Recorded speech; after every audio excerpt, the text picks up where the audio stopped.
میں آپ کو اربوں نیکیاں کمانے کا موقع بھی بتا دیتا ہوں. روزانہ آپ اربوں نیکیاں کما سکتے ہیں. نبی پاک علیہ الصلوۃ والسلام نے فرمایا جو کوئی تمام مومن مرد اور عورتوں کے لیے دعائے مغفرت کرتا ہے اللہ عز و جل اس کے لیے ہر مومن مرد و عورت کے عوض ایک نیکی لکھ دیتا ہے. جتنے دنیا میں اتنے نہیں، جتنے گزر گئے. یعنی آپ نے اگر دعا کی کہ یا اللہ میرا یہ ثواب تمام مومن عورتوں اور مردوں کو پہنچا دے، ان کی مغفرت فرما دے، تو جتنے مومن مرد اور عورتیں ہیں اللہ ان کے برابر ایک ایک نیکی آپ کے نامہ اعمال میں لکھ دے گا. تو آئیے ایک بڑی پیاری دعا بھی علماء نے لکھی ہے، ہم مل کر پڑھ لیتے ہیں. اللہم اغفر لی ولکل مؤمن و مؤمنہ. اس کا ترجمہ بھی پڑھ لیں. اے اللہ میری اور ہر مومن و مومنہ کی مغفرت فرما، آمین. تو روز دعا کرتے رہا کریں. میرے رب کی رحمت دیکھو کہ بندہ جب سارے مسلمانوں کے لیے دعا کرتا ہے اللہ ہر مسلمان. سیدنا حسن بصری کی بارگاہ میں ایک عورت آئی اور کہنے لگی کہ حضور میری جوان بیٹی کا انتقال ہو گیا ہے اور کوئی طریقہ ارشاد فرمائے میں اسے خواب میں دیکھ لوں. حضرت حسن بصری رحمۃ اللہ تعالی علیہ نے اسے ایک عمل بتا دیا کہ یہ عمل کرو تو تم اپنی بچی کو خواب میں دیکھ لو گی. اس عورت نے اب وہ عمل کیا، وہ وظیفہ کیا. وہ دنیا سے جانے والی جو اس کی بچی تھی، اس کی بیٹی جو تھی، وہ اسے خواب میں نظر آئی، مگر عجب حال میں نظر آئی. اس نے دیکھا کہ اس کے بدن پر تارکول کا لباس ہے، یعنی ڈامر کا لباس ہے، گردن میں زنجیر ہے اور پاؤں میں بیڑیاں ہیں. یعنی وہ اس کو عذاب ہو رہا تھا.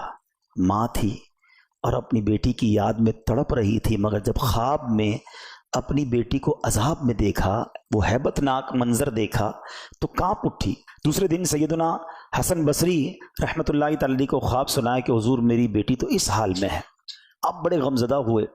کچھ عرصے کے بعد سیدنا حسن بصری رحمۃ اللہ تعالی علیہ نے خواب میں ایک لڑکی کو دیکھا جو جنت میں ایک تخت پر اپنے سر پر تاج سجائے بیٹھی ہوئی ہے. آپ کو دیکھ کر وہ جو لڑکی تھی وہ کہتی حضور آپ جانتے میں کون ہوں؟ میں اسی خاتون کی بیٹی ہوں جو آپ کے پاس آئی تھی اور میری ایسی حالت بتائی تھی. حضرت حسن بصری کہنے لگے کہ تم تو عذاب میں تھی، تمہاری ماں نے بتایا کہ تم تو بڑی تکلیف میں تھی، آج تو تم جنت کی نعمتیں لوٹ رہی ہو. تو وہ لڑکی نے جو جواب دیا ذرا غور سے سنیے گا. وہ لڑکی کہتی ہے کہ حضور قبرستان کے قریب سے ایک عاشق رسول کا گزر ہوا تھا. واقعی میں عذاب میں تھی، مگر میری قبر جس قبرستان میں تھی وہاں سے ایک عاشق رسول کا گزر ہوا اور اس عاشق رسول نے ایک درود پاک پڑھ کر قبر والوں کو ایصال ثواب کیا. یعنی ہمارے قریب سے گزرتے ہوئے اس نے درود پاک پڑھا، اللہ کریم نے اس کے درود شریف پڑھنے کی برکت سے ہم 560 قبر والوں سے عذاب کو دور کر دیا. اب ذرا غور کیجئے، میرے والد گرامی دنیا سے گئے، لیکن اور بھی بہت سارے لوگ ہیں جن کے دنیا سے رشتہ دار چلے گئے، قبرستان بھی ہم جاتے ہیں، لیکن یہ ایصال ثواب جو ہے نا یہ بڑا کمال کا کام ہے. اور اللہ کی رحمت دیکھو کہ رب کریم نے ایک طریقہ باقی رکھا ہے اس کی رحمت نے کہ جو چلے گئے، اللہ نہ کرے اگر گناہوں کی وجہ سے ان پر عذاب ہو رہا ہے تو ہم انہیں ثواب پہنچا سکتے ہیں، ہم انہیں نیکیاں پہنچا سکتے ہیں. اور ایسا پاسبل ہے کہ بندہ تو گناہگار گیا ہو اور اس کی وجہ سے عذاب بھی ہو رہا ہو، مگر دوسرے مسلمانوں کی دعاؤں کی وجہ سے، ایصال ثواب کی وجہ سے اللہ ان کی قبروں سے عذاب کو دور فرما دے. اور ایک اور بات پتہ چلی کہ درود پاک کی کیا شان ہے. درود پاک پڑھ کر ایصال کریں تو قبروں سے عذاب دور ہو جائے. جو خود درود پڑھتا ہوگا اس کا کیا عالم ہوگا، اس کی قبر کا عالم کیا ہوگا. تو اس سے کئی باتیں، اس ایک واقعے سے ہمیں بہت کچھ سیکھنے کو مل رہا ہے کہ درود پاک کی کثرت کیجئے، پھر نیکیاں کر کے اپنے مرحومین کو یاد رکھیے، انہیں بھول نہ جائیے. آج آپ اپنے مرحومین کو بھول جائیں گے، کل ہو سکتا ہے ہمارے بعد والے ہمیں بھول جائیں. تو ہمیں انہیں یاد رکھنا ہے، انہیں نیکیاں پہنچانی ہیں. آئیے مل کر محبت کے ساتھ بآواز بلند درود پاک پڑھ لیجئے. صلو علی الحبیب صلی اللہ تعالی علی محمد صلی اللہ علیہ وسلم. آج میں اپنے بیان کو 2-3 حصوں میں کرنے کی کوشش کروں گا. ماں باپ کی فرما برداری، ماں باپ کی خدمت، ماں باپ کی یوں سمجھیے کہ بات ماننا، اس پر بہت بیانات ہوتے رہتے ہیں اور ہوتے رہنے چاہیے، ٹھیک ہے نا، کہ اس کا احساس اجاگر ہو کہ ماں باپ کے مقام کیا ہے۔ لیکن ماں باپ کی جو نافرمانی ہے، ماں باپ کا جو دل دکھانا ہے، ماں باپ کو جو تکلیف پہنچانا ہے، شاید لوگ اس کو کوئی بڑا معاملہ نہیں سمجھ رہے، اور آج کل ماں باپ بڑے پریشان ہیں۔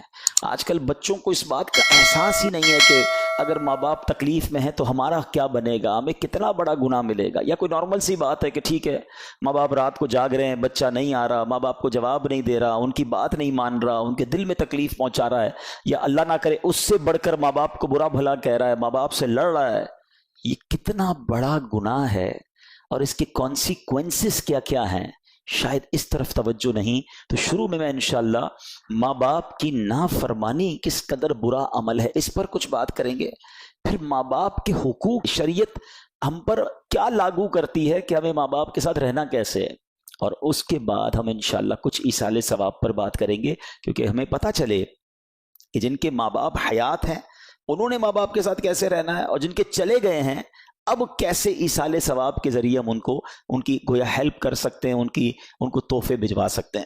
حضرت عبداللہ رضی اللہ تعالیٰ عنہ فرماتے ہیں کہ ہم نبی پاک علیہ الصلوۃ والسلام کی بارگاہ میں حاضر تھے کہ ایک آدمی آیا اور عرض کرنے لگا کہ حضور ایک نوجوان ہے اور آخری اس کی زندگی کے لمحات ہیں، سکرات کا عالم ہے، ہم اسے کہتے ہیں لا الہ الا اللہ پڑھ، وہ پڑھ نہیں پا رہا، اس کی زبان پر حضور کلمہ جاری نہیں ہو رہا ہے۔ حضور نے فرمایا کانا یصلی، کیا وہ نماز پڑھتا تھا؟ آنے والے نے عرض کی جی حضور وہ نماز پڑھتا تھا۔ تو آقا علیہ الصلوۃ والسلام اس کے ساتھ تشریف لے گئے، اور نبی پاک جب وہاں گئے تو آپ نے نوجوان کے پاس جا کر فرمایا قل لا الہ الا اللہ، یعنی اے نوجوان کہو لا الہ الا اللہ۔ اس نے عرض کی لا استطیع، حضور میں نہیں کہہ پا رہا، میں نہیں کہہ سکتا۔ فرمایا لما، کیا وجہ ہے، کیوں نہیں کہہ پا رہا؟ تو کسی نے عرض کی کانا یعق والدتہ، کہ حضور یہ اپنی ماں کی نافرمانی کرتا تھا۔ نبی پاک نے فرمایا کیا اس کی والدہ زندہ ہے؟ لوگوں نے عرض کی جی ہاں حضور اس کی ماں زندہ ہے۔ نبی پاک نے فرمایا اسے بلاؤ۔ والدہ آئیں، حاضر ہوئیں۔ نبی پاک علیہ السلام نے فرمایا کیا یہ تمہارا بیٹا ہے؟ عرض کیا جی حضور یہ میرا بیٹا ہے۔ آقا فرماتے ہیں تمہارا کیا خیال ہے اگر بہت بڑی آگ بھڑکائی جائے اور تمہیں کہا جائے کہ اگر تم اس کی سفارش کرو تو اسے چھوڑ دیتے ہیں، ورنہ اسے آگ میں جلائیں گے، کیا تم اس کی سفارش کرو گی یا جل جانے دو گی؟ دیکھو یہ ہوتی ہے ماں۔ والدین کمال کے لوگ ہوتے ہیں، ان کو ستاؤ، تکلیف پہنچاؤ، لیکن جب بچے کو تکلیف پہنچنے لگتی ہے تو وہ اپنی تکلیف بھول جاتے ہیں۔ وہ ماں کہتی ہے یا رسول اللہ، آقا اب تو میں اس کی سفارش کروں گی۔ نبی پاک فرماتے ہیں تو اللہ عز و جل اور مجھے گواہ بنا کر کہو کہ تم اس سے راضی ہو۔ وہ ماں عرض کرتی ہے یا اللہ عز و جل میں تجھے اور تیرے رسول کو گواہ بناتی ہوں کہ میں اپنے بیٹے سے راضی ہوں۔ نبی پاک نے اب اس نوجوان سے فرمایا اے لڑکے کہو لا الہ الا اللہ وحدہ لا شریک لہ واشہد ان محمد عبدہ ورسولہ۔ نوجوان نے نبی پاک کے پیچھے یہ سارے الفاظ دہرا دیے، اس کی زبان پر کلمہ جاری ہو گیا۔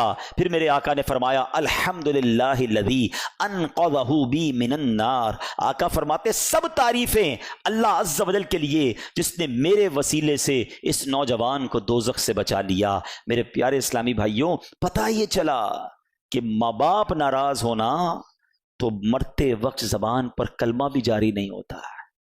ایمان سے بڑھ کر تو کچھ نہیں ہے نا ہمارے پاس، اگر ایمان ہی چلا گیا تو پھر کیا بچے گا؟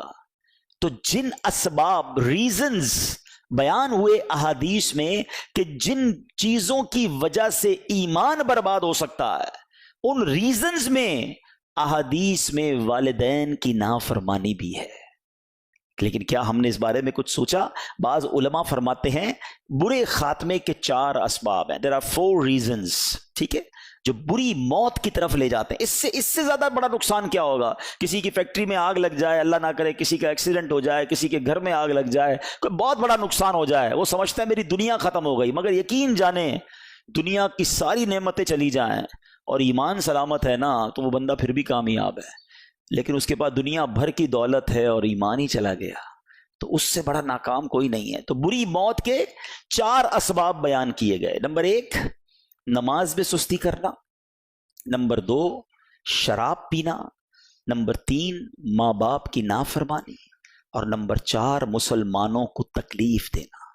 یہ 4 کام دھڑلے سے لوگ کر رہے ہیں۔ نماز پڑھتا کون ہے؟ بہت بڑی تعداد ہے جن کی نماز قضا ہوتی ہے، حالانکہ سوچتے نہیں کہ نماز میں سستی یہ برے خاتمے کا سبب ہے۔ پھر شراب پینا، ماں باپ کو ستانا۔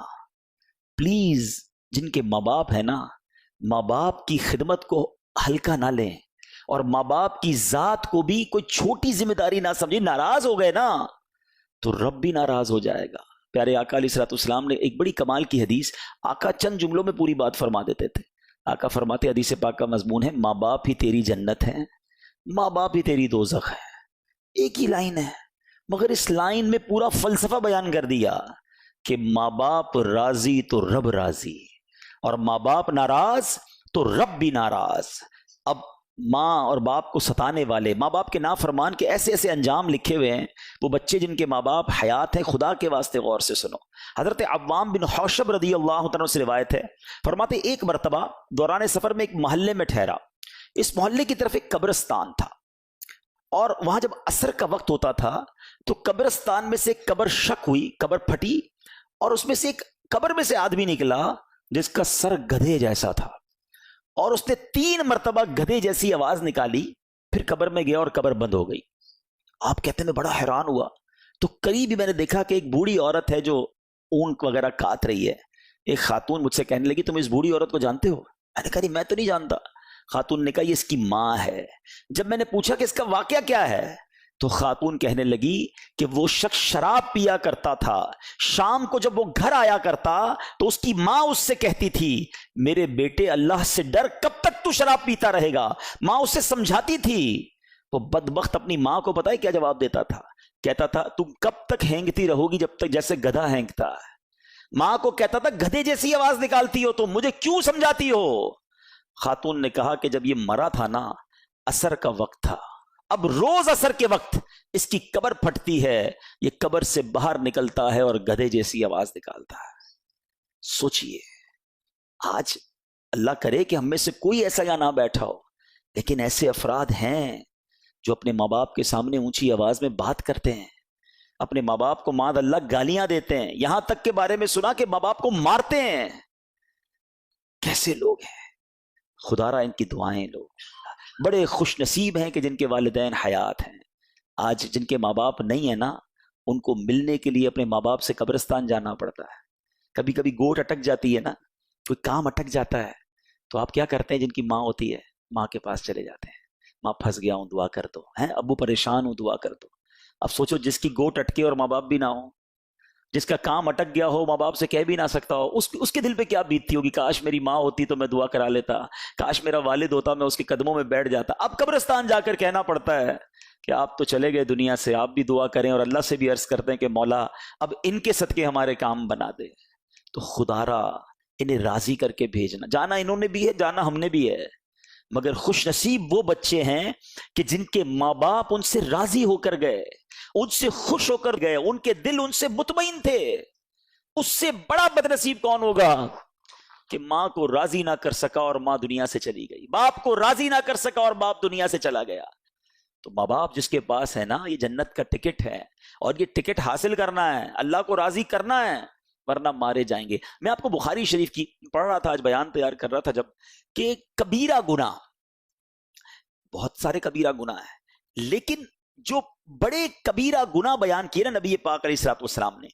اب بخاری شریف کی حدیث سنیں کہ اللہ کے حبیب علیہ الصلوۃ والسلام نے کبیرہ گناہوں کے متعلق فرمایا کہ کسی چیز کو اللہ کا شریک ٹھہرانا، یہ پہلا کبیرہ گناہ بیان فرمایا۔ سیکنڈ نمبر پہ نبی پاک نے کیا فرمایا؟ والدین کی نافرمانی کرنا۔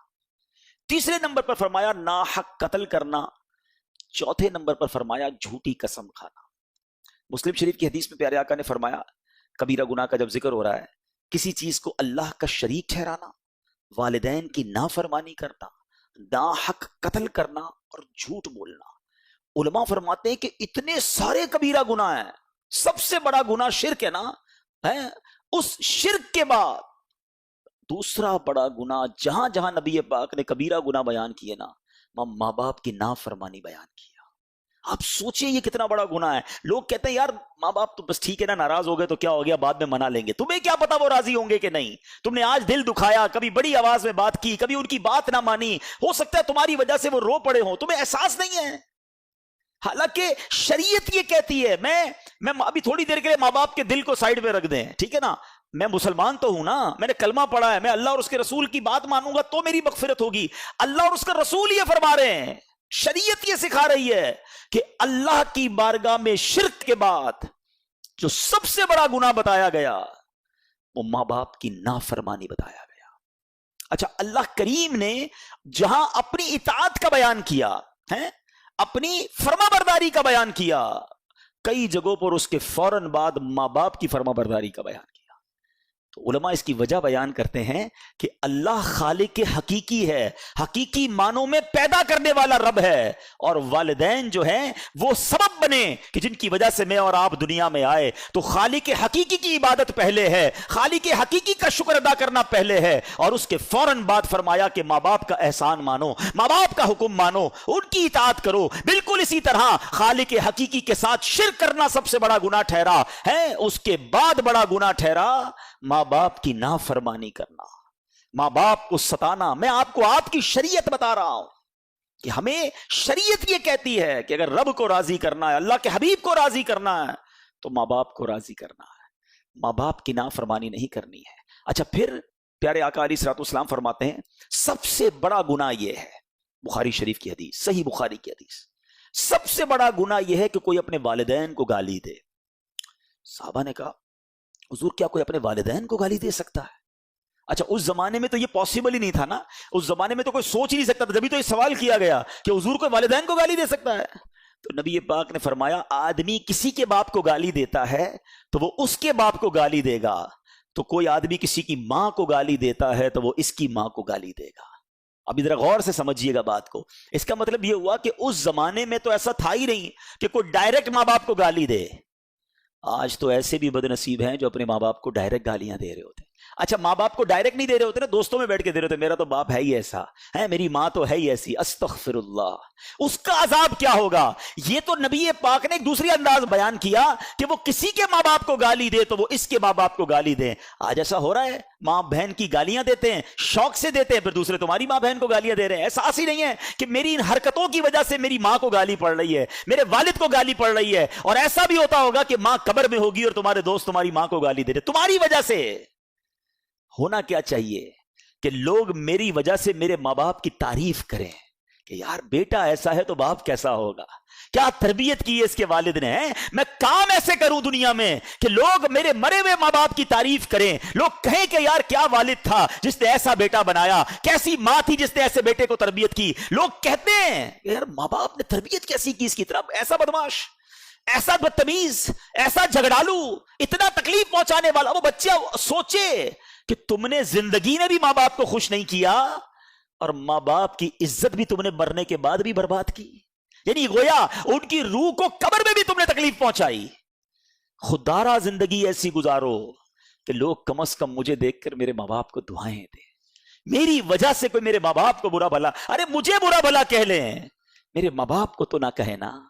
یہ فکر ہونی چاہیے، میرا اور آپ کا کردار ایسا ہونا چاہیے کہ کوئی ہمارے ماں باپ کے بارے میں بیڈ ورڈز یوز نہ کرے۔ لیکن آج تو دھڑلے سے لوگ دوسرے کے ماں باپ کو برا بھلا کہہ رہے ہوتے ہیں، سامنے وہ اس کے ماں باپ کو گالیاں دے رہا ہوتا ہے۔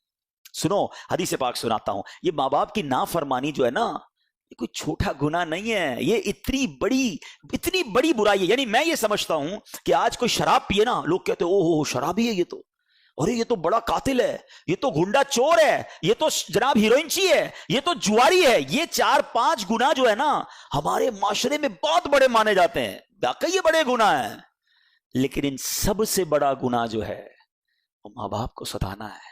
تو ہر دوسرا آدمی ستا رہا ہے، اس کو یہ ٹینشن ہی نہیں ہے کہ میں قاتل سے بڑا گناہ گار ہوں، میں جواری سے بڑا گناہ گار ہوں۔ وہ سمجھتا ٹھیک ہے میرے بوڑھے ماں باپ کیا کر لیں گے، وہ کرتے کچھ نہیں نا، وہ ریئیکٹ نہیں کر رہے ہوتے۔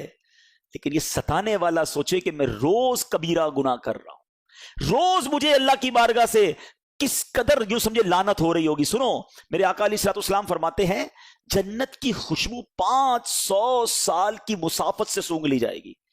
جنت کی خوشبو بتائی کیسی ہوگی؟ 500 سال کی مسافت، یعنی اگر کوئی گھوڑ سوار گھوڑا دوڑائے اور 500 ایئرز کتنا دور پہنچ جائے گا، پتہ نہیں کتنے ہزار میل دور پہنچ جائے گا، اتنا دور سے بھی جنت کی خوشبو سونگھی جائے گی۔ یعنی جنت ایسی خوشبودار ہے. مگر آقا پتہ کیا فرماتے ہیں؟ فرماتے ہیں کہ نیکی کر کے جتانے والا، ماں باپ کا نافرمان اور عادی شرابی، یہ 3 گناہگار ایسے ہیں جو جنت کی خوشبو بھی حاصل نہیں کر سکیں گے. یعنی اٹ مینز جنت سے اتنے دور ہو جائیں گے کہ وہ جنت داخل ہونا تو دور کی بات ہے، اس کی خوشبو بھی نہیں پا سکیں گے. اچھا، میں بہت سارے عذاب پڑھ رہا تھا، اب جو میں حدیث سنانے جا رہا ہوں نا، میں یقین کریں جس کو لرز جائے آدمی. یہ جملے ذرا سنیے گا کہ کیا فرمایا میرے آقا نے. سب سے بڑا اللہ کا نافرمان کون ہے؟ شیطان، ابلیس. ابلیس کے عذاب کا اندازہ کر سکتے ہو؟ جس نے ساری دنیا کو غلط کام پہ لگایا ہے، ساری دنیا کو برے کاموں کی طرف جو لگا رہا ہے، سارے کفار کو کفر پہ لگانے والا. آپ ہم تو امیجن ہی نہیں کر سکتے نا اس کے عذاب، اس کے گناہ اور اللہ کے غضب کا اس پر. مگر اب حدیث سننا کیا فرمایا. آقا فرماتے ماں باپ کے نافرمان اور ابلیس کے درمیان صرف جہنم میں 1 درجے کا فرق ہوگا. آپ یقین، یہ اگر اس کی وہ کہنا ہیبت کو سمجھو، جو اگر سمجھدار اس بات کو سمجھے نا تو رونگٹے کھڑے ہو جائیں گے. ابلیس کا عذاب کتنا ہوگا؟ اس کے عذاب میں اور ماں باپ کے نافرمان کے عذاب میں 1 درجے کا ہی فرق ہوگا. ختم ہو گئی نا بات، ہی ختم ہو گئی نا. اس سے بڑا مجرم کون ہوگا؟ تو پلیز میرے وہ بچوں جن کے ماں باپ، یعنی میں اب سمجھ آتا ہے ان باتوں کو پڑھنے کے بعد کہ جس کے ماں باپ زندہ ہو نا، اس کو زندگی کا ایک ہی مقصد رکھنا چاہیے کہ یہ ناراض نہیں ہونے چاہیے. ہاں باقی سارے کام بعد میں ہیں. اگر یہ ہاں ماں باپ اگر اللہ کی نافرمانی کی بات کریں گے تو پھر ہم نہیں مانیں گے ان کی. دیکھیں یہ بھی ایک باؤنڈری شریعت ہی نے دی ہے کہ ماں باپ کی ہر بات مانیں گے، لیکن اگر ماں باپ اللہ کی نافرمانی کی بات کریں گے تو پھر ماں باپ کی نہیں مانیں گے، کیونکہ مجھے ماں باپ کی فرما برداری بھی اللہ کو راضی کرنے کے لیے کرنی ہے.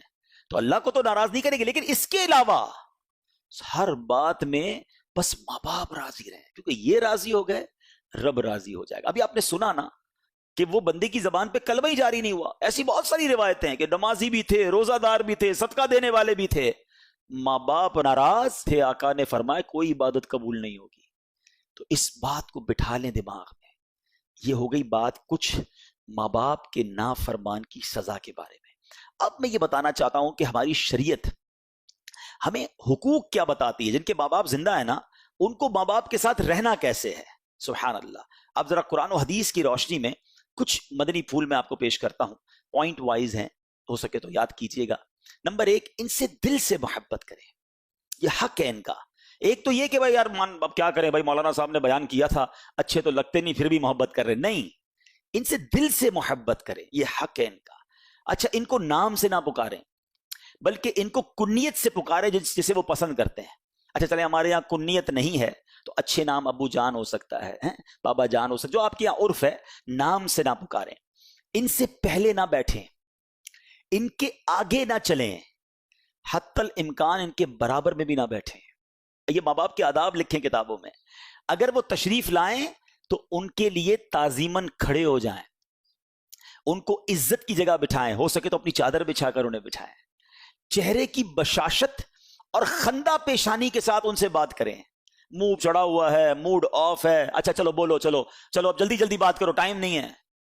ماں باپ کے ساتھ ایسے بات کرتا ہے. آپ فریش، خشاشت بشاشت ہو، خندہ پیشانی کے ساتھ ان سے بات کریں. اچھا فرمایا اپنی بات احسن انداز میں عرض کریں، نہ مانے تو خاموش ہو جائیں، ضد نہ کریں. اپنی بات رکھیں کہ میں یہ کرنا چاہتا ہوں، کیا آپ کی اجازت ہے؟ مان گئے تو ٹھیک ہے، ضد نہ کریں. ناراض ہوئے بغیر ان کی بات قبول کریں. اگر ان کو بھوک لگے تو کھانا کھلائیں، کپڑے نہ ہوں تو کپڑے پہنائیں، ان کی خدمت کریں اگر ان کو ضرورت ہو. اگر ان کا حکم خلاف شرع نہ ہو، شریعت کے خلاف نہیں، فوراً پورا کریں. کھانے پینے ساتھ بیٹھے نا، ان سے پہلے پہل نہ کریں. ہمیں تو کھلائے ماں نے، ابو نے کہا بیٹا تم کھا لو. اللہ کی شریعت یہ کہتی ہے کہ اگر یہ ساتھ بیٹھیں، کھانا شروع نہ کریں جب تک ماں باپ شروع نہ کریں. فرمایا ان کے لیے رحمت اور مغفرت کی دعا کریں، ان کی عزت اور ان کا احترام کریں، ان کو خوش کرنے والے کام کریں. باپ کے ہاتھ چومیں اور ماں کے قدم چومیں. فرمایا ہر کام میں ان سے مشورہ کریں، لوگوں کے سامنے ان کی تعریف کریں، ان کے دوست احباب سے خوش دلی کے ساتھ پیش آئیں. ماں باپ سے تو آئیں ان کے دوستوں سے بھی خوش دلی سے پیش آئیں. بعض اوقات ہوتا ہے ایسے کہ ابو بیٹھے ہیں ساتھ، ان کے دوست آ گئے، اب ان کو دیکھ کے موڈ خراب ہو گیا. ابو کے رشتہ داروں کو دیکھ کر موڈ خراب ہو گیا، ماں کے رشتہ دار آ گئے تو موڈ خراب. نہیں، شریعت یہ کہتی ہے کہ ماں باپ کے رشتہ دار ان کے دوستوں سے بھی خوش دلی کے ساتھ پیش آئیں، اور سبحان اللہ ان کے پیچھے سے ان کو آواز نہ دیں، بلکہ خود جا کر قریب جا کر ان سے نرمی سے بات کریں. یہ آداب کتابوں میں لکھے ہیں. میں نے ایک اور کتاب میں پڑھا تھا کہ بیٹا والد کے ساتھ ایسے رہے جیسے غلام آقا کے ساتھ رہتا ہے. یہ لکھا ہے کتابوں میں ادب. غلام کیا ہوتا ہے؟ ریڈی ٹو، ہر وقت خدمت کے لیے، کب آقا کا حکم آئے میں خدمت کروں. مگر آج حال یہ ہے کہ باپ غلام بنا ہوا ہے بیٹے کے آگے کہ بیٹا میرا ذرا کام کر دے. نہیں ابا ٹائم نہیں ہے، بیٹا تھوڑے پیسے دے دے. نہیں میرے پاس پیسے نہیں ہے. اچھا میرا بیٹا یہ میری بات نہیں، ابو آپ کو سمجھ نہیں پڑتی. باپ غلام کی طرح ڈرتے ڈرتے بات کرتا ہے. یہاں کیا لکھا کہ بیٹا نرمی سے ماں باپ سے بات کرے، ادب سے بات کرے، انہیں نام سے نہ پکارے. ادھر حال یہ ہے کہ باپ ڈر رہا ہوتا ہے کہ بیٹے کا موڈ صحیح ہے کہ نہیں، بات کروں کہ نہیں، کہیں بیٹے کو برا نہ لگ جائے. ماں بیٹی سے ڈر رہی ہے آج کے دور میں. تف ہے ایسی اولاد پر جن سے ماں باپ ڈر رہے ہیں. پہلی بات تو یہ چیک کر لو کہ آپ سے آپ کے ماں باپ کا بات کرتے ہوئے ڈرتے ہیں یا فلیکسیبل فیل کرتے ہیں. اس سے بڑی بری کیا بات ہوگی کہ میرے ماں باپ ہی مجھ سے ڈر رہے ہیں. ماں باپ سے تو مجھے ڈرنا ہے، ماں باپ کی ناراضگی کا تو مجھے خیال ہونا چاہیے. اب آئیے، اگر جن کے ماں باپ چلے گئے، کتنا کمپلیٹ ریلیجن ہے، چلے گئے، اب کیا حقوق ہیں ان کے؟ جی ماں باپ وہ ہستیاں ہیں جن کا مرنے کے بعد بھی حق جاری ہے ہم پر. اور اب وہ حقوق سنیے. سیدی اعلیٰ حضرت امام اہل سنت نے باقاعدہ تفصیل کے ساتھ لکھے. میں کچھ اس میں سے حقوق بیان کر دیتا ہوں. سب سے پہلا حق یہ ہے کہ ان کی موت کے بعد ان کے جنازے کی تجہیز، تکفین، غسل، نماز، ان تمام کاموں کو سنت کے مطابق احسن طریقے سے انجام دے. نمبر 2، ان کے لیے دعا و استغفار ہمیشہ کرتے رہنا، کبھی اس سے غفلت نہ کرنا. نمبر 3، صدقہ اور نیک اعمال کا ثواب انہیں پہنچاتے رہنا، اس میں کمی نہ کرنا. اپنے روزوں کے ساتھ ان کے بھی روزے رکھنا ہیں، یعنی نفلی روزے رکھے تو ماں باپ کے نام پہ بھی رکھ لیے کہ چلو اس کا ثواب بھی انہیں پہنچے. ان پر کوئی قرضہ ہو تو کوشش کر کے یہ قرضہ اتارنا. مجھے ایک واقعہ یاد آ گیا. پچھلے دنوں ایک واقعہ میں نے پڑھا کہ ایک شخص بہت بڑے مالدار شخص کے دروازے پر گیا، گاؤں سے آیا اور اپنے دوست کو کہا. اس دوست نے یہ واقعہ بیان کیا کہ میں نے یہ اپنی آنکھوں سے دیکھا. وہ اپنے اس بوڑھے گاؤں کے دوست کو ڈھونڈتے ڈھونڈتے ایک بہت بڑے سیٹھ کے پاس لے گیا. بولا تمہیں کیا کام ہے؟ کہا مجھے اس کے والد کے بارے میں کچھ بیٹے سے بات کرنی ہے. دروازہ کھٹکھٹایا. اس سیٹھ تھا، بڑا آدمی تھا، دروازے پر آیا، بڑے روکھے انداز میں گیٹ پر ہی بات کر. جی فرمائیے کیا کام ہے؟ کہا بیٹا میں آپ کے والد کے گاؤں سے آیا ہوں اور میں آپ سے آپ کے والد کے بارے میں کچھ بات کرنا چاہتا ہوں. کہا ٹھیک ہے آئیے. بولا گھر میں نہیں لے گیا، گھر کے باہر ہی لان میں 2-3 کرسیاں لگی تھی وہیں بٹھایا. کہا جلدی جلدی بتائیے کیا کام ہے؟ کہ بیٹا تمہارے والد کا جب سے انتقال ہوا ہے نا، روزانہ قبر پر کچھ لوگ آتے ہیں، تمہارے والد کو برا بھلا کہہ کے جاتے ہیں کیونکہ تمہارے والد نے ان کے پیسے دینے تھے. بیٹا میں اس لیے آیا ہوں، مجھ سے رہا نہیں گیا. تمہارا والد میرا دوست تھا، واقعی ان لوگوں کے پیسے نکلتے ہیں، وہ بھی غریب ہیں، لیکن تمہارے والد کو روز قبر پر آ کر بد دعا دے کر جاتے ہیں. ایسا کرو بیٹا، اپنے والد کا قرضہ ادا کر دو. وہ شخص جو ساتھ لے کر گیا تھا کہتا جب میں نے سنا تو میرے رونگٹے کھڑے ہو گئے. مگر وہ بیٹا کہتا ہے بابا جی میں کیوں پیسے دوں، میرے ابا نے مجھ سے پوچھ کے لیے تھے، آئندہ مجھے تنگ کرنے مت آنا، جاؤ ادھر سے. کہا حالانکہ پیسے بھی اتنے زیادہ نہیں تھے، کروڑ پتی تھا. اور وہ بوڑھا شخص کہتا ہے یہی وہ بیٹا ہے، یہی وہ اولاد ہے کہ اس کا باپ جب لوگوں سے پیسے لیتا تھا تو کہتا تھا اپنے بچوں کے لیے کام کرنا ہے. جن بچوں کے لیے اس باپ نے دوسروں سے قرض لیا، وہ اولاد اب اپنے والد کا قرض لوٹانے کے لیے تیار نہیں ہے. یہ کیسی اولاد ہے؟ یہ ہے آج کل کے ماحول کا المیہ کہ اولاد ماں باپ کی خیر خواہ نہ رہی. اور یہ وجہ دین سے دوری ہی تو ہے. میں تو دیکھیں آپ کو شروع سے دین بتا رہا ہوں، اللہ رسول کی باتیں سنا رہا ہوں، حدیثیں سنا رہا ہوں، قرآن کی آیتیں بتا رہا ہوں کہ شریعت یہ کہتی ہے ماں باپ کا قرض ادا کرنا یہ اولاد پر حق ہے. اگر اس کے پاس ہے، نہیں ہے تو الگ بات ہے. اگر ہیں اور ماں باپ پر قرض ہے تو ادا کرے. اور ماں باپ کی جائز وصیت کو پورا کرنا یہ بھی جو ہے وہ شریعت میں حق ہے ماں باپ کا اولاد پر. اس کام سے بچنا جس کام سے ماں باپ کو تکلیف زندگی میں ہوتی تھی. ماں باپ نے کسی کام سے منع کیا تھا، ہم نے کہا اب تو چلے گئے نا اب کر لو. اگر ان کو اس وقت بھی یہ پسند نہیں تھا نا تو ان کے مرنے کے بعد بھی کوشش کرو نہ کرو، ان کی روح کو تکلیف نہ پہنچاؤ. بلکہ یہاں تک لکھا کہ ماں باپ کے مرنے کے بعد ان کے رشتہ داروں کے ساتھ اور ان کی باپ کے دوستوں کے ساتھ، ماں کی سہیلیوں کے ساتھ پردے کے اہتمام کے ساتھ اچھا برتاؤ کرے کہ اس سے تمہارے ماں باپ کی روح خوش ہوگی۔ یہ جو ماں باپ کے رشتے ہیں نا، اس کی ویلیو کتنی ہے کہ ایک بار نبی پاک علیہ الصلوۃ والسلام کی بارگاہ میں گناہگار شخص آیا، ذرا سنیے گا، کہ حضور میری بڑی خطا ہے، کیا میری توبہ قبول ہو سکتی ہے؟ نبی پاک نے اس سوال کے جواب میں کیا فرمایا؟ سوال کا تو جواب ہوتا ہے نا، سوال کا سوال تو نہیں ہوتا، مگر نبی پاک نے سوال پر سوال فرما دیا۔ وہ عرض کر رہا ہے کہ حضور میری توبہ کیسے قبول ہوگی؟ آقا فرماتے کیا تیری ماں زندہ ہے؟ کہتا حضور ماں تو نہیں ہے۔ فرمایا تیری خالہ ہے؟ کہ حضور ہاں خالہ ہے۔ فرمایا جا اپنی خالہ کی خدمت کر۔ خالہ کی خدمت پر گناہ معاف؟ کیوں؟ ماں کی بہن ہے، یعنی اٹ مینز ماں اور باپ کا مرتبہ دیکھو، یہ زندہ ہیں ان کی خدمت کرو، یہ چلے گئے تو ان کے رشتہ داروں کی خدمت کرو، ان کے دوستوں کا خیال رکھو، ان کی روح خوش ہو جائے گی تم سے۔ ایسے کام نہ کریں کہ جن سے ماں باپ کی روح قبر میں بھی پریشان ہو۔ اب آئیے آخر میں کچھ میں ایصال ثواب کے بارے میں، کیا خوبصورت ہماری شریعت ہے، کسی کو باپ کی یاد آئے، کسی کو ماں کی یاد آئے۔ آج دنیا میں کیا ہوتا تھا، ماں باپ ہوتے تھے تو کوئی سوٹ پیس لے جاتے تھے، کوئی فروٹ لے جاتے تھے، کوئی تحفے دے دیتے تھے، چلو امی ابو کو کہیں چکر لگانے لے جائیں، ان کا دل خوش ہو جائے، اللہ نے پیسے دیے چلو مدینے لے جائیں۔ اب تو نہیں لے جا پا رہے نا، اب تو چلے گئے وہ دنیا سے، اب کیا کر سکتے ہیں؟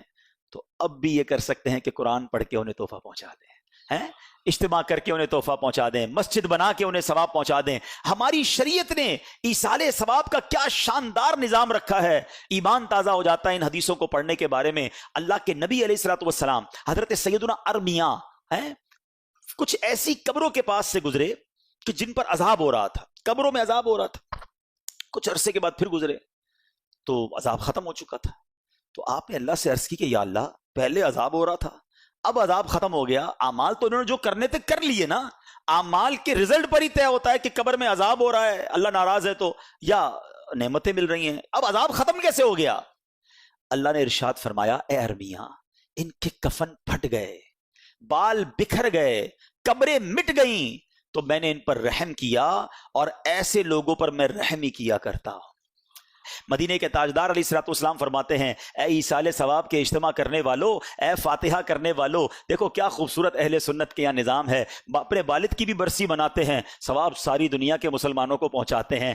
جب بھی گھر میں لنگر لوگ کرتے ہیں، امام حسین کا لنگر کریں، غوث پاک کا لنگر کریں، لوگوں کو نہ جانے کیوں فاتحہ سے پرابلم ہے، ساری دنیا کے مسلمانوں کو ثواب لوگ پہنچاتے ہیں۔ سنو میرے آقا کیا فرماتے ہیں، اللہ کے حبیب فرماتے ہیں میری امت گناہ سمیت قبر میں داخل ہوگی، اور جب نکلے گی تو بے گناہ ہوگی، گناہ سمیت داخل ہوگی اور نکلے گی بے گناہ ہوگی۔ آقا فرماتے کیونکہ وہ مومنین کی دعاؤں سے بخش دی جاتی ہے۔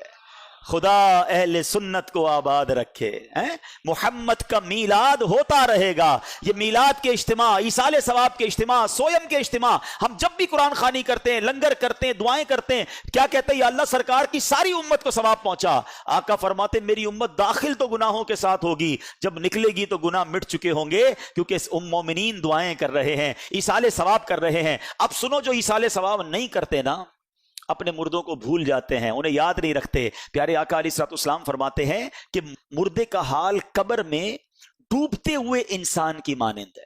جب بندہ ڈوب رہا ہوتا ہے تو کیا حال ہوتا ہے کہ وہ شدت سے انتظار کرتا ہے کہ باپ یا ماں یا بھائی یا کسی دوست کی اسے دعا پہنچے، اور جب کسی کی اسے دعا پہنچتی ہے تو اس کے نزدیک، اس قبر میں جو مردہ ہے نا، اس کے نزدیک دنیا و ما فیہا، یعنی دنیا اور اس میں جو کچھ ہے سب سے بہتر ہوتی ہے۔ آقا فرماتے اللہ عز و جل قبر والوں کو ان کے زندہ متعلقین کی طرف سے ہدیہ کیا ہوا ثواب پہاڑوں کی مانند عطا فرماتا ہے۔ بعض اوقات کیا ہو سکتا ہے کسی کے ذہن میں خیال آتا ہو یار سرکار کی ساری امت کو پہنچا، ہم نے ایسے ہی کہہ دیا، صرف دعا کر دی، ایک فاتحہ پڑھ لی، 3 بار سورہ اخلاص پڑھ دی، اسے کیا مل رہا ہے؟ سنو حدیث میں آقا فرما رہے اللہ ہدیہ کیا ہوا ثواب پہاڑوں کی مانند عطا فرماتا ہے، اور زندوں کا ہدیہ کیا ہے مردوں کے لیے؟ آقا فرماتے ہیں وہ دعائے مغفرت کرنا ہے۔ دعا کرتے رہا کرو، سرکار کی ساری امت کے لیے کیا کرو، اپنے مرحومین کے لیے کیا کرو، اور سبحان اللہ اب آؤ میں آپ کو اربوں نیکیاں کمانے کا موقع بھی بتا دیتا ہوں۔ روزانہ آپ اربوں نیکیاں کما سکتے ہیں۔ نبی پاک علیہ الصلوۃ والسلام نے فرمایا جو کوئی تمام مومن مرد اور عورتوں کے لیے دعائے مغفرت کرتا ہے، اللہ عز و جل اس کے لیے ہر مومن مرد و عورت کے عوض ایک نیکی لکھ دیتا ہے. جتنے دنیا میں اتنے نہیں، جتنے گزر گئے. یعنی آپ نے اگر دعا کی ہے کہ یا اللہ میرا یہ ثواب تمام مومن عورتوں اور مردوں کو پہنچا دے، ان کی مغفرت فرما دے، تو جتنے مومن مرد اور عورتیں ہیں اللہ ان کے برابر ایک ایک نیکی آپ کے نامہ اعمال میں لکھ دے گا. تو آئیے ایک بڑی پیاری دعا بھی علماء نے لکھی ہے، ہم مل کر پڑھ لیتے ہیں. اللہم اغفر لی ولکل مؤمن و مؤمنہ.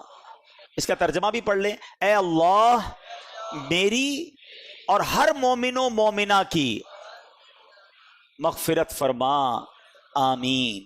تو روز دعا کرتے رہا کریں. میرے رب کی رحمت دیکھو کہ بندہ جب سارے مسلمانوں کے لیے دعا کرتا ہے اللہ ہر مسلمان مرد و عورت کے بدلے اس کو نیکی عطا فرما دیتا ہے.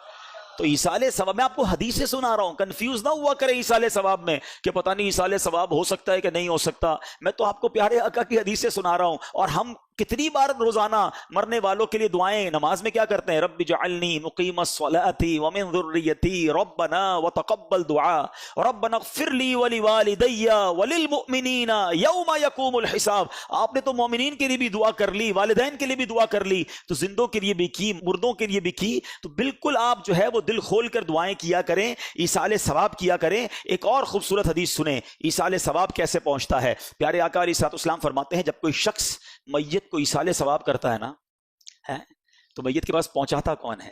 فرمایا جبریل امین اسے نورانی طباق میں رکھ کر قبر کے کنارے کھڑے ہو جاتے ہیں اور کہتے ہیں قبر والے یہ تحفہ تیرے گھر والوں نے بھیجا ہے. یہ سن کر وہ خوش ہوتا ہے. اور اس کا کوئی پڑوسی جو ہوتا ہے نا قبر والا، آقا فرماتے ہیں اپنی محرومی پر جو پڑوسی ہوتے ہیں وہ غمگین ہوتے ہیں. اب یہ سوچو ہو سکتا ہے کہ آپ کے والد کی قبر کے برابر میں کسی کی قبر ہو، اس کا بیٹا تو روز ثواب پہنچا رہا ہے، آپ نہیں پہنچا رہے، تو والد کی روح تو غمگین ہو رہی ہوگی نا کہ اس کے بیٹے نے یاد رکھا ہے، اس کی بچی نے یاد رکھا ہے، اس کے رشتہ داروں نے یاد رکھا ہے اور ہمارا بیٹا ہمیں بھول گیا ہے. اور میں آپ کو ایک اور بات بتاؤں کہ جو مردے ہوتے ہیں نا وہ کب کب انتظار کرتے ہیں. جی ہاں یہ سن لیں کہ کچھ دن ایسے آتے ہیں کہ جس میں جو مرحومین ہوتے ہیں وہ انتظار کرتے ہیں کہ کب ان کو ایصال ثواب ہوگا. سیدی اعلیٰ حضرت امام اہل سنت فتاوی رضویہ جلد نمبر 9 صفحہ 650 پر نقل فرماتے ہیں کہ مومنین کی روحیں ہر شب جمعہ یعنی جمعرات کی رات، روز عید، روز عاشوراء اور شب برات اپنے گھر کے باہر آ کر کھڑی رہتی ہیں. جس گھر سے ان کا انتقال ہوا ہے نا اس گھر کے باہر آ کر کھڑی رہتی ہیں اور ہر روح غمناک بلند آواز سے ندا کرتی ہے، اے میرے گھر والوں، اے میری اولاد، اے میرے قرابت داروں، ہمارے لیے ایصال ثواب کی نیت سے صدقہ خیرات کر کے ہم پر مہربانی کرو. ارواح گھر تک آ جاتی ہیں ان دنوں میں کہ کچھ ہمیں صدقہ کرو، کچھ ہمیں ثواب پہنچاؤ. کیسی اولاد ہے جو اپنے ماں باپ کو دعاؤں میں بھول جاتی ہے، کیسی اولاد ہے جو نیکیاں. اول پرابلم کیا، اب یہ ساری باتوں کا پتہ ہے حل کیا نکلے گا کہ اولاد تیار کیسی کی ہم نے. جو اولاد نمازی نہیں ہے وہ کیا ایصال ثواب کرے گی؟ جو اولاد قرآن پڑھنا ہی نہیں جانتی وہ کیا ایصال ثواب کرے گی؟ جس اولاد کو نیکی کرنے کا شوق ہی نہیں ہے وہ آپ کو کیسے ایصال ثواب کرے گی؟ اگر باپ بھی نمازی تھا، بیٹا بھی نمازی تھا، بیٹی بھی نمازی تھی، گھر میں قرآن خوانی ہوتی تھی، رمضان کے روزے رکھے جاتے تھے، شب برات اور شب جناب قدر وغیرہ بڑی راتوں میں عبادتوں کا سلسلہ تھا، تو جب باپ مر بھی جائے گا اولاد کو یاد آئے گا آج بڑی رات ہے، عبادت کی رات ہے، چلو والد کی قبر پر چلتے ہیں، چلو اسے کچھ ایصال ثواب کرتے ہیں، آج جمعرات کی رات ہے ابو کو یاد کرتے ہیں. ہم نے اولاد کیسی تیار کی ہے یہ سوال بنتا ہے. حالانکہ میرے میٹھے اسلامی بھائیوں حدیثیں تو ایسی ہیں، ثواب تو ایسا ہے کہ سچ بتاؤں کہ ماں باپ کمال کی ہستی ہیں. زندگی میں ان کی خدمت کی تو ثواب، اور مرنے کے بعد ان کو ایصال کیا نا تو ایصال کرنے کے بعد بھی اپنا ہی بھلا ہے، ہمیں ہی فائدہ ہے. پیارے آقا فرماتے ہیں کہ جو اپنے ماں باپ کی طرف سے حج کرے، اپنا حج تو کر لیا، اب نفلی حج کرنے جاتا ہے. میں دعا کرتا ہوں اللہ اس سال ہم سب کو حج عطا فرمائے. اور جنہوں نے حج کر لیا ہے نا، فرض حج ادا کر لیا ہے، اب ماں باپ کے نام کا حج کرنا. کیوں؟ میرے آقا کیا فرماتے ہیں؟ جو اپنے ماں باپ کے نام کا حج کرے ماں باپ کی طرف سے تو حج ادا ہو جائے گا، حج کرنے والے کو مزید 10 حج کا ثواب ملے گا. یعنی ہمارا بھی لاٹری ہے نا، ماں باپ کو تو ثواب ملے گا ہی ملے گا، ملٹی پلائی بائی ہو کر 10 ہمیں بھی ملے گا. اب اگر یہ حدیثیں پڑھی ہوں گی تو بچہ جب حج کرنے جائے گا تو ماں باپ یاد آئیں گے نا، کون نہ ماں باپ کو کون یاد کرے گا۔ ایک اور جگہ پیارے آقا فرماتے ہیں جب تم میں سے کوئی نفل خیرات کرنا چاہے نا، کبھی کبھی ہوتا ہے کسی مسجد میں پیسے ڈال رہے ہیں، کسی غریب کو دینا ہے، کسی کی مدد کرنی ہے، یہ ثواب تو ملے گا۔ آقا فرماتے ہیں اپنے ماں باپ کی طرف سے کریں۔ کیا خوبصورت شریعت ہے، کیا پیاری تعلیمات ہیں۔ صدقہ خیرات تو کرنا ہی ہے نا، کہ نیت کر لو یہ ماں باپ کی طرف سے ہے۔ نبی پاک فرماتے اس کا ثواب انہیں ملے گا اور خیرات کرنے والے کے ثواب میں بھی کوئی کمی نہیں آئے گی، تمہیں بھی ثواب ملے گا، ماں باپ کو بھی مل جائے گا۔ سچ بتاؤ جب ماں باپ کو کوئی بیٹا روز ثواب پہنچاتا ہوگا، ان کی روح کتنی قبر میں خوش ہوتی ہوگی۔ بیٹے نے ظہر پڑھی ہے تو دعا کی ہے، عصر پڑھی ہے تو دعا کی ہے، تھوڑے پیسے خرچ کیے ہیں تو ثواب پہنچایا ہے، جمعہ ہوا ہے تو قبر پر آ کر یاسین سنا کر گیا ہے، عمرے پر گیا ہے تو میرے نام کا عمرہ کیا ہے، حج پر گیا ہے تو مجھے نہیں بھولا، مزار پر گیا ہے تو مجھے یاد کیا ہے، کسی غریب کی مدد کی ہے تو مجھے یاد کیا ہے، میرے مرنے کے بعد میرے رشتہ داروں کا بھلا کر رہا ہے۔ یہ وہ کام ہیں جو کر کے ہم اپنے مرحوم والدین کی روح کو خوش کر سکتے ہیں۔ اور وہ بیٹا جو نماز نہ پڑھتا ہو، وہ بیٹا جو لوگوں کے ماں باپ کو گالیاں دیتا ہو، لوگ اس کی وجہ سے اس کے ماں باپ کو گالی دیتے ہوں، بتاؤ ان کے ماں باپ کی روح کتنی ان سے ناراض ہوگی۔ تو خدا را پیارے اسلامی بھائیوں، آج میں نے 3 جہتوں میں بیان کر کے یہ سمجھانے کی کوشش کی ہے۔ ماں باپ کی فرما برداری پر میں نے پہلے بھی بہت بیان کیے، ماں باپ کے فضائل پر بہت سارے علماء بیان کرتے ہیں، لیکن خصوصاً میں نے آج ماں باپ کی نافرمانی کے بارے میں آپ کو بتایا کہ اس سے ڈرتے رہنا، اس بات کو پکڑ لیں کہ زندگی میں کبھی ماں باپ ناراض نہیں ہونے چاہیے۔ سیکنڈلی ہم نے سنا کہ ماں باپ کے زندگی میں حقوق کیا ہیں، مرنے کے بعد حقوق کیا ہیں، اور پھر آخر میں ہم نے سنا کہ ایصال ثواب جو ہے اپنے مرحومین کو کرنے میں ہمارا ہی فائدہ ہے۔ ہمارے مرحومین انتظار کرتے ہیں کہ کب ہم انہیں ثواب پہنچائیں، اور جب ہم انہیں ثواب پہنچاتے ہیں تو سبحان اللہ مرحومین خوش کتنے ہوتے ہیں۔ ایک آخری وسوسہ اگر کسی کے ذہن میں ہے تو دور کر دیتا ہوں، حالانکہ میں نے صرف حدیثیں سنائی ہیں، میں نے کوئی بزرگوں کے اقوال نہیں سنائے۔ نبی پاک کی حدیثوں سے آپ کو بتایا کہ ایصال ثواب اور خاص طور پہ ماں باپ کے لیے ایصال ثواب کے کتنے فضائل ہیں، مگر آؤ ایک صحابی کا طرز عمل بھی بتا دیتا ہوں، ایک صدقہ جاریہ کا کام کرنے کا انداز بھی بتا دیتا ہوں۔ حضرت سیدنا سعد بن عبادہ رضی اللہ تعالیٰ عنہ، انہوں نے نبی پاک سے عرض کی، یہ حدیث سیاہ ستہ کی کتاب ابو داؤد شریف میں موجود ہے۔ عرض کرتے ہیں حضور میری ماں انتقال کر گئی ہے، میں ان کی طرف سے صدقہ یا خیرات کرنا چاہتا ہوں، کون سا صدقہ افضل ہے؟ پیارے آقا فرما دیتے ماں کا انتقال ہو گیا اب تو کچھ بھی نہیں ہو سکتا، نہیں، نبی پاک نے فرمایا پانی ہے، صدقہ کرنا ہے تو پانی۔ حضرت سعد نے کیا کیا، کنواں کھدوایا اور اعلان کر دیا ہذہ لأم سعد، یعنی یہ ام سعد کے لیے ہے۔ سنو یہ کنواں جو ہے پورے شہر کے اندر ام سعد کے کنویں کے نام سے مشہور ہو گیا۔ 2 باتیں سیکھنے کو ملی، مرنے کے بعد ثواب پہنچتا ہے۔ دوسرا کیا سیکھنے کو ملا کہ اگر کسی چیز کا نام کسی کے نام کے ساتھ جوڑ دیا جائے تو یہ شرک نہیں ہو جاتا، یہ گناہ نہیں ہو جاتا، یہ سمجھانے کے لیے ہوتا ہے۔ یہ حدیث کے الفاظ میں نے بیان کر دیے، تو اگر آج کوئی کہتا ہے کہ جناب آج میرے گھر پہ غوث پاک کی نیاز ہے، تو کوئی ٹینشن لینے کی ضرورت نہیں ہے۔ غوث پاک کی نیاز کا مطلب یہ ہے کہ جو بکرا کٹے گا، جو جانور کٹے گا، وہ بسم اللہ اللہ اکبر کہہ کر ہی کٹے گا، وہ بسم اللہ غوث اعظم کہہ کر نہیں کٹے گا۔ ہاں اب نیت یہ ہوتی ہے کہ یہ بکرا یا یہ جانور غوث پاک کو اس کا ثواب پہنچے، خواجہ غریب نواز کو اس کا ثواب پہنچے، میرے ماں باپ کو اس کا ثواب پہنچے۔ مجھے یہ سمجھ نہیں آتا مریم مسجد بن سکتی ہے تو کوئی یہ کیوں نہیں کہتا کہ مسجد میں کیا مریم بی بی کو کوئی سجدے کر رہا ہے؟ نہیں یار، یہ میری ماں کے نام کی مسجد ہے، عبادت تو اللہ کو ہوتی ہے۔ مسجد کے نام صحابہ کے نام پر ہو سکتے ہیں، مسجدوں کے نام اپنے ماں باپ کے نام پر ہو سکتے ہیں، کسی کو ٹینشن نہیں ہوتی ہے، مگر جب اولیاء کرام کی نیاز کی بات ہوتی ہے